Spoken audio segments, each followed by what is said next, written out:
Welcome back to Eye on Iowa. I'm Sarah Mueller, a reporter with Forbes, and today I'm joined by Professor Tim Hagle with the University of Iowa. We're going to talk some weather. First of all, I got to know what's happening on your side of the state this morning. Well, like most of the rest of Iowa, we've got a pretty good snowfall underway. There is some variation across the state. Here in Johnson County and Iowa City, it looks like we've got about 4 inches. That's an unscientific measurement based on how much snow is on my deck railings outside. But other places apparently got a lot more, and hopefully it'll be cleared away fairly soon. Well, it's so interesting that we're having all this weather hit the week before the caucuses because I just want to go through some of, for those of you who are not in Iowa, some of the weather reports we're getting. Here in Des Moines, we have about 6 inches of snow. In places like Winterset, there are upwards of 10 inches of snow. The snow is planning on ending today, Tuesday, at about 3 p.m. here in the metro. And then we're going to have blowing snow, which, as Midwesterners know, that's kind of the big risk when you're out on the roads and you can't really see the end of the road or the lines for the road. And then we're going to face some more snow on Friday.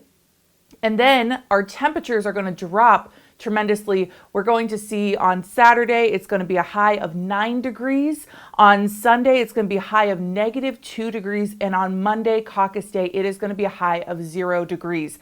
Let's talk about voter turnout. First of all, Vivek Ramaswamy is on the road and he posted a video last night saying that he was going to continue doing his events despite the snow, saying, quote, "If you can't handle the snow, you can't handle Xi Jinping."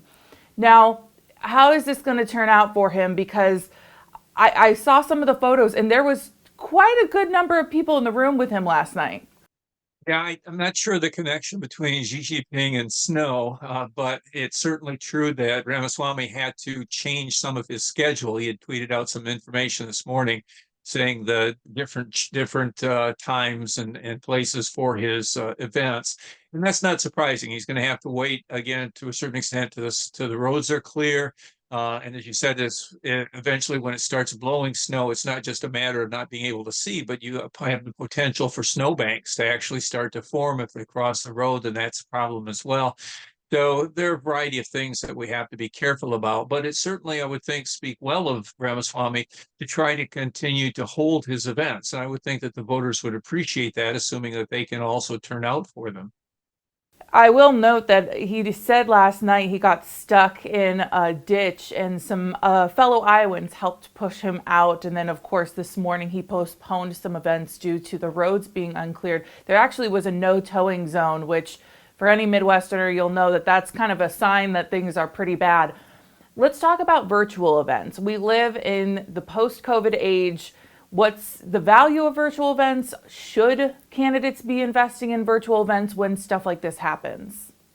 Well, as you say, in the post-COVID age, lots of folks use Zoom for various things like we are right now.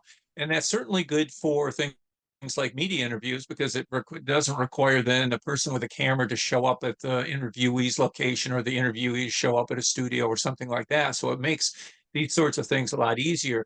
On the campaign trail, I think that it's something that can be integrated into a campaign, that there are going to be times when maybe you want to reach a wider audience.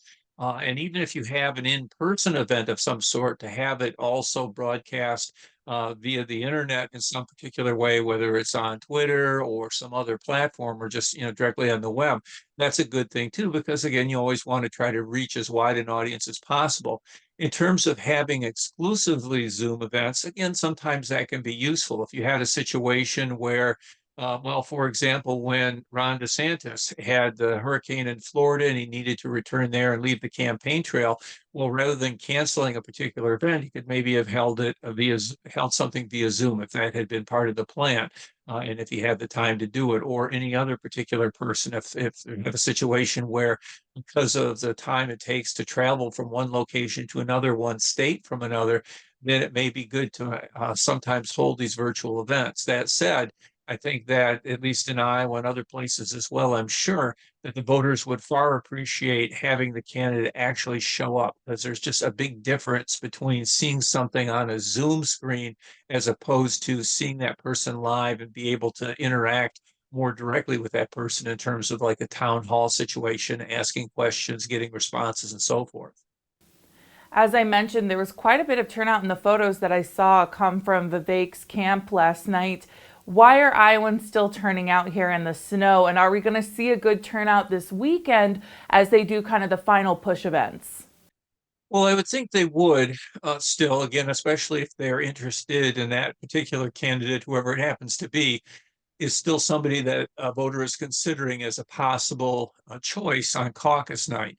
But on the other hand, when you've got snow that's falling, or if it hasn't been cleared, sometimes in rural areas they don't get cleared quite as fast. I grew up in a rural area, and a lot of times in the rural roads, the gravel roads and so forth, that they don't get cleared as fast because the snow plows are working on the main highways and the paved roads and things of that nature. So it really is going to depend on where the event is held, how fast the snow is cleared, how much snow they got in particular, how cold it gets, and other weather conditions. And that's no surprise. That's, always the case. And in a case, you also have too some closures of various sorts. We've seen that here in Johnson County, where some places, best in anticipation of the snowstorm, basically said, okay, we're going to postpone this event or something of that nature. And so that makes it harder for campaigns. If maybe they had something scheduled in a venue that all of a sudden is no longer available, it may be difficult to reschedule on short notice for something like that. So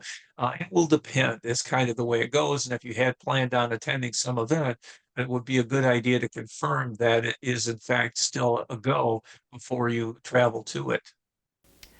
Finally, what are we going to see Monday with that high of 0 degrees? I mean, is it going to impact turnout having the temperatures that low?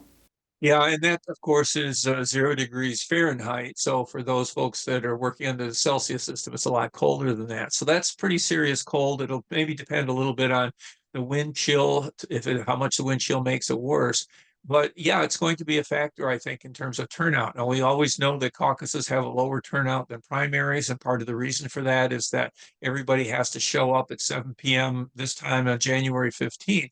And a lot of people, at the end of the day, they may say, oh, I'm too tired, or I guess I don't want to go. And that's why it was always important for the candidates to really keep their base energized, keep their commitments up, keep them interested in showing up. But then, of course, if you have something like this where it's a weather event and given that cold, some people will say, I just really don't want to go out that cold in that kind of cold weather, especially again, if there's a wind chill factor that really makes it much worse. And so it's very possible that if it's 0 degrees, it will probably have a lesser turnout than otherwise. Now, that's not to say that the turnout might not be pretty good anyway, but it would probably still be lesser than if it had been, 32 degrees or something like that. Well, we'll have to wait and see. Thank you so much for joining me today, Tim Hagle. I appreciate it. You're very welcome.